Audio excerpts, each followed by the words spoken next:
Alright, just got these installed. Had to do a lot of grinding. I mean, not a lot, but still.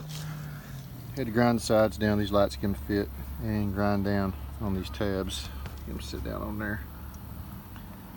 But man, now it looks more like a Banshee. When I got it, it had these little cheap imitation Trail Techs bolted up right there, and they look like crap. So these are more of the style of the original Banshee lights, except LED, and they look good.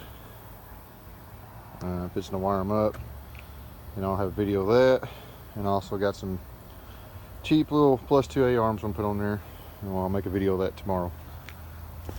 But man, starting to look more like a Banshee. I think it looks pretty good.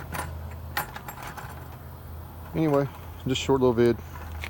I'll post another one tomorrow with the A arms and the lights on.